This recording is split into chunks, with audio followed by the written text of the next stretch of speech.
and welcome back to Geekin' Out. And there is something I've been meaning to do for a while, and that is to create a how-to guide of model wargaming and Warhammer 40,000 specifically for myself. But I wanted to show everyone, I wanted to show you guys the tools that I use, the process, the techniques that I've been able to use. So I want to go through the whole spectrum, tools, building models, paint and techniques that I like to use, and just show you guys my process. I am not a professional by any means, and there are a lot of guys on YouTube. I'll put a couple of links down below of content creators I found to be really personally helpful for me. But I just want to show you guys what I do, and maybe you can learn something from it, or maybe you're a little timid about diving in and what to do and how to do it. So let me show you some of the tools that you're going to need first of all, and we'll walk you through the rest. Alright, to start, model building is, for the most part, pretty much the same across the board. If you're building a model car, if you're building model soldiers or anything like that, I find Games Workshop is probably the best producer of these, because their frames are very well put together. They're very clean when it comes to the model itself, and I like how they do things. Plus, the quality of plastic that they use is really good as well. Some of the model cars I built as a kid, a lot of that plastic felt very flimsy, and you had to be very, very careful when removing it from the frames. And a couple of the tools I have here I did not have when I was a kid, and this is stuff that I've acquired over time. But first and foremost, you definitely want one of these. This is, you know, plain old X-Acto knife, removable blade.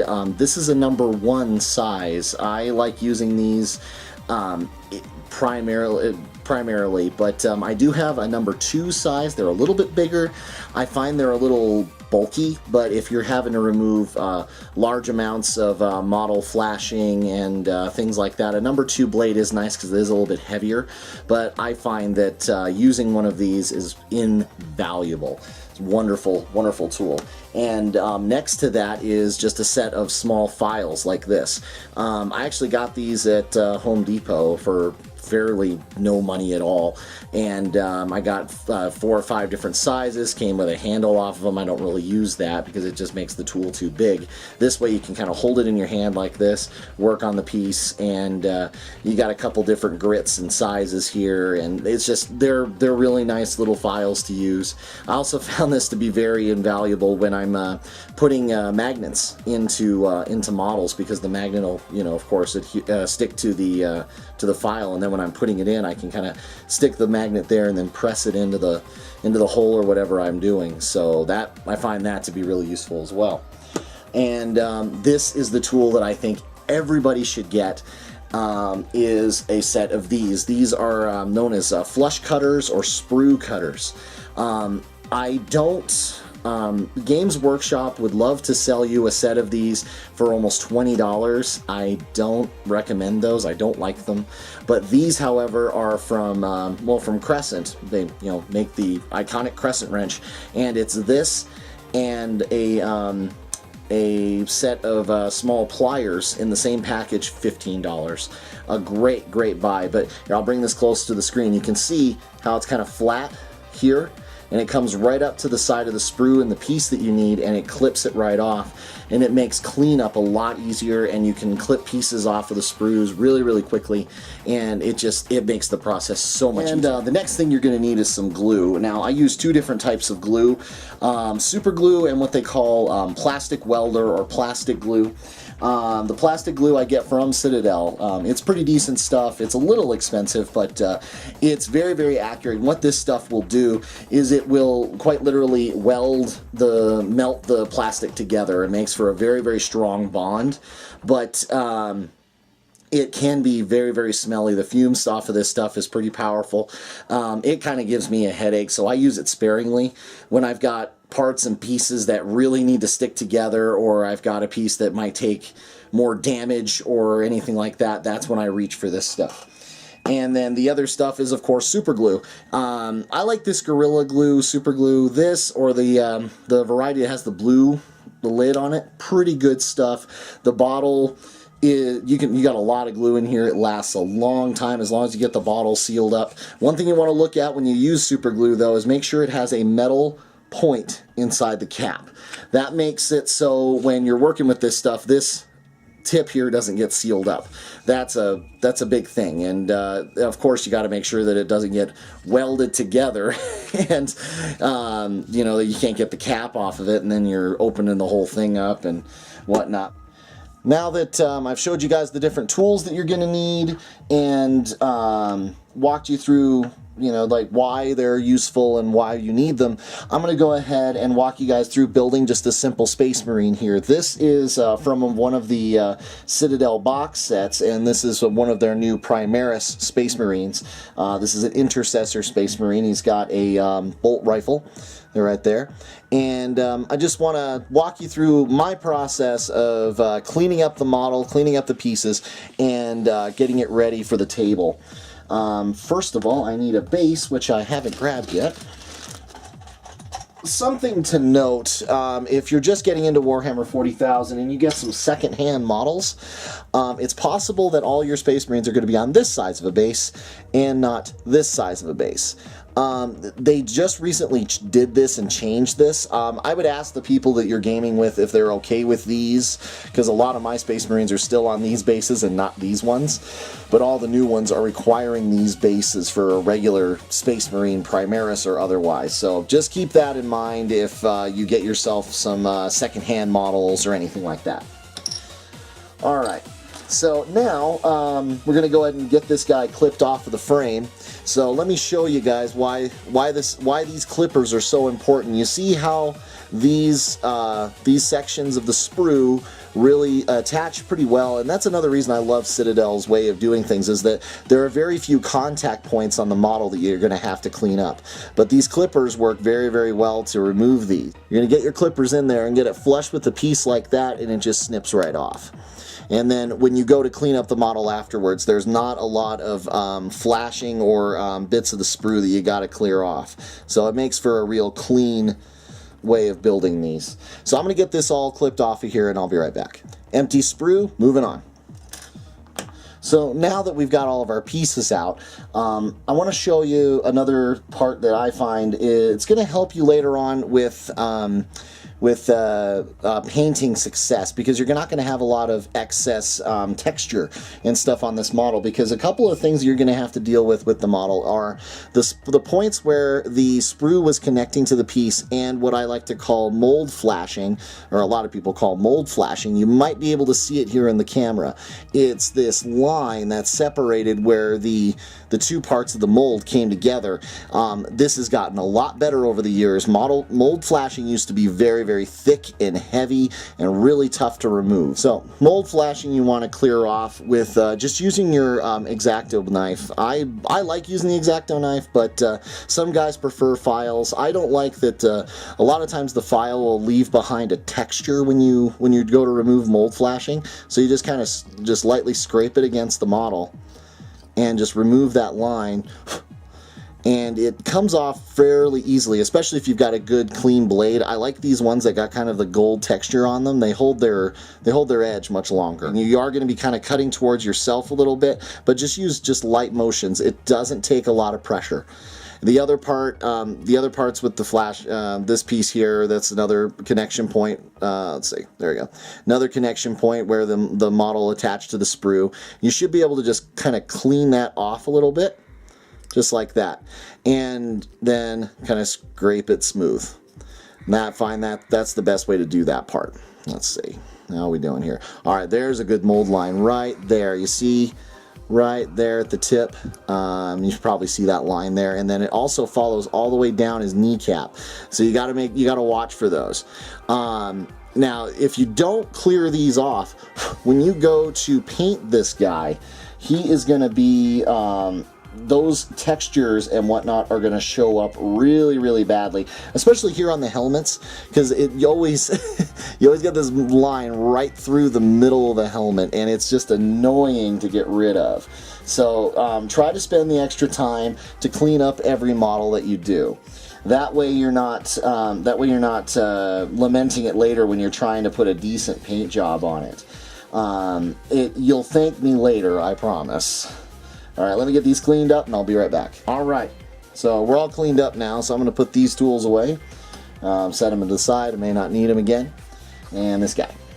So now we're just going to move into doing glue. I'm going to do the super glue today because it's just a little bit quicker. And this particular model is not... I missed the spot. This particular model is what they call an easy build or a quick connect. He's not your traditional Space Marine model, whereas a lot of times your torso would be two pieces. This piece here and this piece. This would be two bits there, and then the shoulder pads would be a separate piece. The arms would be separate pieces. The gun would be separate pieces, and then the whole thing, the legs, would be separate from the body. But this is just a quick, easy connect model, so it's not so bad. A lot of them will just kind of fit together quite like that. They're real quick and simple, and they've got grooves and different places where all the pieces just lock right in. So you're locked into this to the pose that this guy has, but they're usually pretty dynamic and cool looking anyway. So let me show you how I do it. Get some glue going here. Now this particular super glue, it's kind of thick, and what I tend to do is I kind of just dab it across, and sometimes you'll get a little too much, but it's not going to matter that much, because what I can do now is I'm going to drop and put the chest plate right on, right like that, and that just slots right in. And now I've got a bunch of glue up here in the head from where I dabbed a little too much, but now I can just put the head straight on too, and that just, 2 steps in one. As you work, I mean, the more super glue you have, obviously it's going to take longer for it to dry, so just be aware of that when you're going through and putting everything together. And of course, don't stick your fingers to the model, that's just embarrassing. Put the leg on here. The other thing I like about super glue, it's fast. A lot of times it's very, very quick to adhere, and you don't have to wait for it to dry too long. It's just usually just boom, there it is. It's adhered. There you go. He's standing. Let's get his backpack on. This stuff does have a bit of a scent to it as well. It does have a few fumes. If you find that your eyes are starting to burn or something, take a step back, relax. Set the model away from you. Open a window if that's an option. Make sure you're well ventilated. You don't want to get yourself sick over this stuff. It's just plastic models. And of course, I think I've got everything cleaned up, and I don't. I missed a spot. I've gotten very, very paranoid about the mold lines and everything over the years because I've been trying to get better at painting, and when I've got this annoying mold line right under my paint, no matter what you do to it, you're just going to have this line just sticking out on your paint job, and it's so annoying. So the gun here, I'm going to do in 2 steps. How I like to do this is I'll put glue on both arm sockets here, and then I'll go and put the gun in. I'll go and put the bolter on at the same time as the both arms. Takes a bit of dexterity and practice, but you'll get it. There we go. Okay. So left hand side of the bolter here. It's going to go on that, and then give that a second. Now you want to be careful when you go to push this piece on, because you don't want the arm to push through. So you almost have to pinch it in your hand like this, lightly of course, and then get the other part in to the arm and just drop it in. And there you go. Build Space Marine. I just got to get him on the base, and he will be complete. And don't be dainty about gluing him to the base either.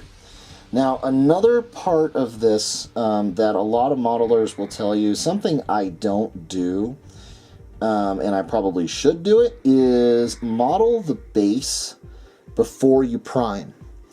there are a lot of options for basing a model. You can use, like dirt and sand and whatnot. They also make excuse me. They also make stuff like this. Like this is supposed to be ash or like really black snow or something like that, and you can use PVA glue to stick this to the basing. You can use model trees and stuff like that, little foliage. So some hobby shops will sell like bushes that are like rubberized, but they're painted. You can use all sorts of stuff like that. I've even seen aquarium plants used. But in the end, there he is. So there's our built Space Marine. Pretty simple, pretty easy, not too tough. And I like these models because they're good for beginners. They also look fantastic for a veteran like me. So pretty cool stuff.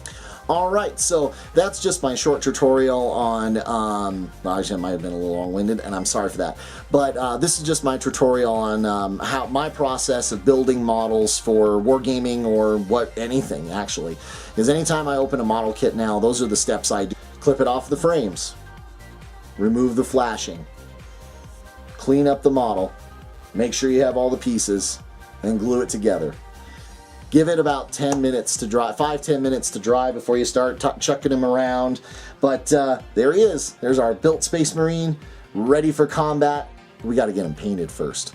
Won't be painting this guy since I'm shooting this in the middle of winter, and I can't prime anything out there because it's way too cold. But I'll explain that in the next video because I'm going to do my introduction to painting, and I hope you all can join me there. So please like and subscribe down below, comments or questions, and I'll put a few links down below to some other content creators that I find have been absolutely amazing, and I've learned a lot from these guys, so check them out. Thank you very much for watching, and I'll see you in the next one.